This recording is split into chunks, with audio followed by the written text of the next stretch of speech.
Hi everyone, I'm Kayla Marie, and with me today I have Catherine Aman, the author of the rather unique and interesting verse novella, Mr. Bubbles. Catherine, thank you so much for joining us today. If you don't mind, can you tell us a little bit about yourself? Sure. I was born and raised in South Dakota for my first 16 years, and actually began writing poetry as early as I could write. South Dakota has so much beauty, there's a lot to inspire writing. Growing up in the midst of the 60s Cultural Revolution, I was very impacted by such things as the assassination of JFK, Robert Kennedy, Martin Luther King, Life magazine's portrayal of the race riots in Vietnam. All of these things really caused me to question, what is the cause of suffering? Why do people suffer? In that light, I began to pursue answers through countercultural, religious, and social views. And at age 18, I joined the then unification movement. It was rather controversial at the time. However, it gave me a lot of insight as to the purpose of and meaning of life. It also gave me opportunity for a lot of personal growth through working on projects outside of myself in cities and on college campuses. I had a real kaleidoscope of experiences there as well. Traveling throughout the United States, I was in a dance company, I moderated groups, I worked on campaigns and training programs.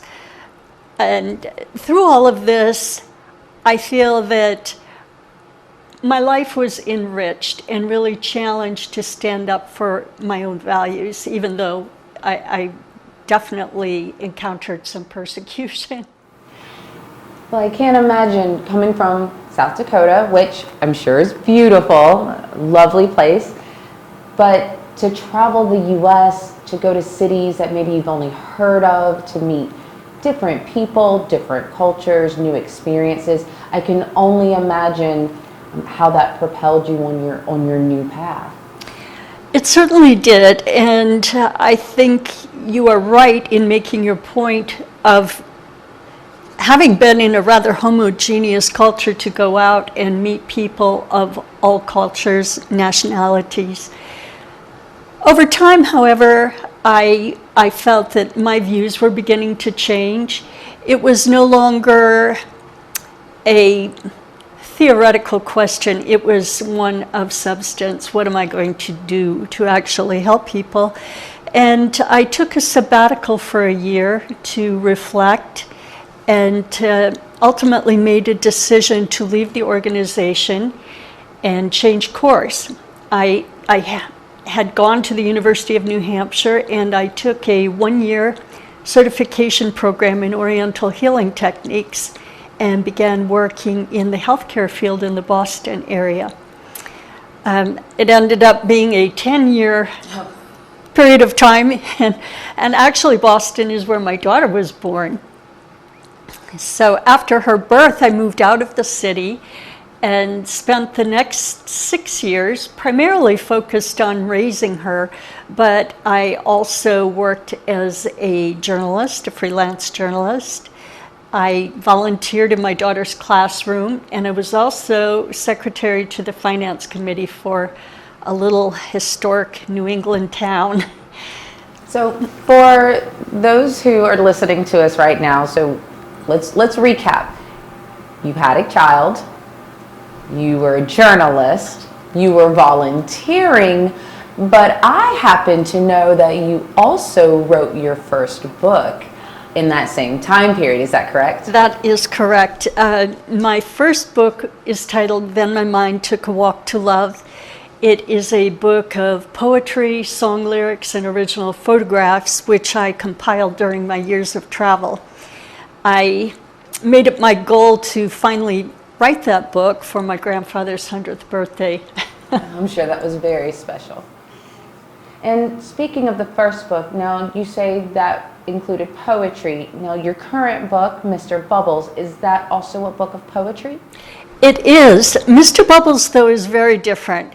Mr. Bubbles is a verse novella.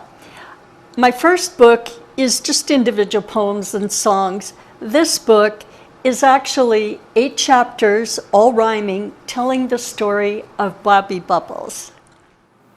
Now, the cover of the book could be seen as maybe being for teenagers. Is this a book more for adolescents, or is this a book that we all can enjoy? Actually, this book was written for 8th grade up. And you are correct in a sense. After years of working with mental health patients and also working with students, this book was kind of a cathartic unraveling.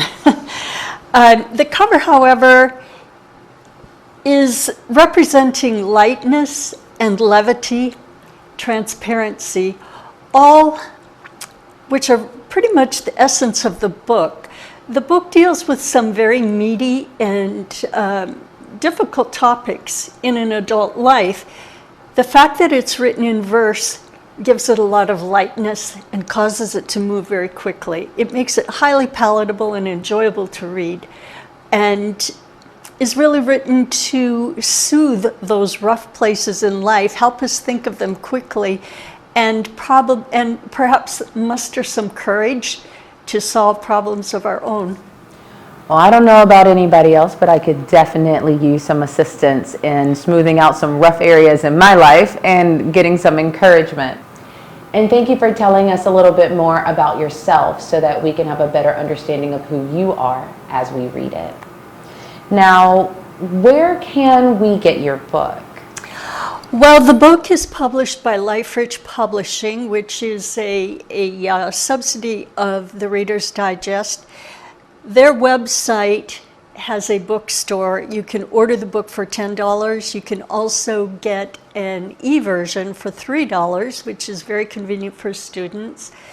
And it's also available on Barnes & Noble website, Amazon website, any virtual bookstore online carries the book. If you want to pick one up in person, I will be having a table at the Unbound Book Festival in Columbia, Missouri, April 23rd to the 25th. It's a great event with authors from all over the country. So it would be great to see you there. Perfect. Well, thank you so much for coming and speaking with us and letting us know about your second book. Everyone, for more information again about where to pick up her book, please see the below links. Thank you again, Catherine. Thank you, Kayla.